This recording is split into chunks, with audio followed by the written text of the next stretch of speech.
ভারতবর্ষ ও আমেরিকার এখন খুব কঠিন একটা অবস্থা। মানে আমরা অর্থাৎ ভারতবর্ষের প্রতিটি মানুষ এমন একটা পরিস্থিতিতে দাঁড়িয়ে আছি যেটা খুব কষ্টের। আসলে ভারতবর্ষ ও আমেরিকার মধ্যে যে বাণিজ্যিক চুক্তি হচ্ছিল সেটা স্থগিত হয়ে রয়েছে। অনেকে এই নিউজটা জানে, আবার অনেকেই কিন্তু এই নিউজটা জানে না, কারণ চারিদিকে ইরান ইসরায়েলের যুদ্ধের খবরই বেশি ঘুরছে। ভারত ও মার্কিন বাণিজ্যের এই যে অবস্থা, সেটা কেন? এই চুক্তি সমর্থন করলে আদেও কি লাভ হবে ভারতবর্ষের, নাকি অনেক বড় ক্ষতি হবে ভারতবর্ষের? চলুন শুরু করা যাক।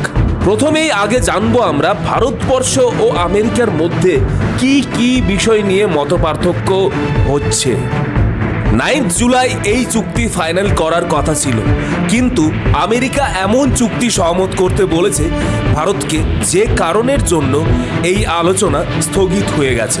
আমেরিকা যা দাবি করেছে তাতে ভারতের স্বাস্থ্য ব্যবস্থা, কৃষক এবং ডিজিটাল সার্বভৌমত্বের ওপর অনেক বেশি পরিমাণে প্রভাব পড়বে। আমেরিকা চাইছে ভারতের কৃষি পণ্য, বিশেষ করে সোয়াবিন, ওষুধ এবং মেডিকেল ডিভাইস মানে চিকিৎসার জন্য যাবতীয় যা যন্ত্র তা ভারতবর্ষে কম ট্যাক্সে প্রবেশ করুক। এদিকে ভারতবর্ষ চাইছে ওষুধ, চামড়ার জিনিস, টেক্সটাইল, গাড়ির যন্ত্রাংশের ওপর অনেকটা ছাড়। জেনেটিক্যালি মডিফাইড ফসল মানে জিএম ফসল বা জিএম সোয়াবিন কোনো রকম বাধা ছাড়াই আমেরিকা থেকে ভারতে এসে প্রচুর বিজনেস করুক এবং ভারতবর্ষের মানুষজন প্রচুর সেই ফসল ব্যবহার করতে থাকুক। বাট একবার ভাবুন, আমেরিকা থেকে ভারতবর্ষের জিএম ফসল যদি ব্যবসা করতে শুরু করে, তাহলে আমাদের দেশের কৃষকদের কি অবস্থা হবে? আসলে ভারতবর্ষের কৃষকদের অনেকটা খারাপ অবস্থা হয়ে দাঁড়াবে। আবার যদি সস্তায় ফসল আসে, তাহলে আমাদের দেশের কৃষকরা অনেকটা ক্ষতির সম্মুখীন হবে।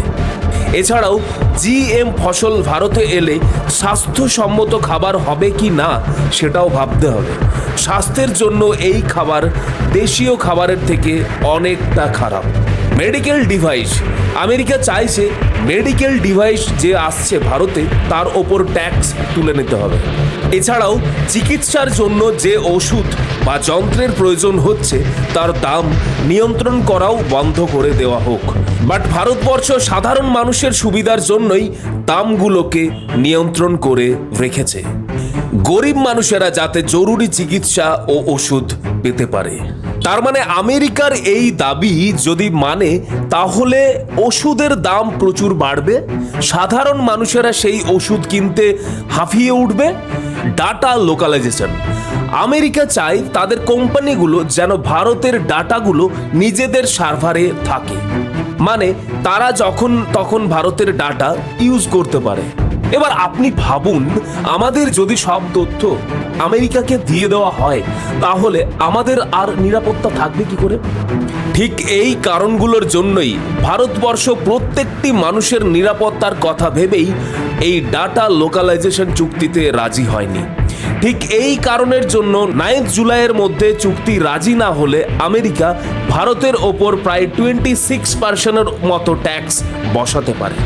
এর আগে কিন্তু ট্রাম্প সেকশন 232 অ্যাপ্লাই করে স্টিল ও অ্যালুমিনিয়ামের ওপর ট্যাক্স বসিয়েছিল জাতীয় নিরাপত্তার কারণ দেখিয়ে।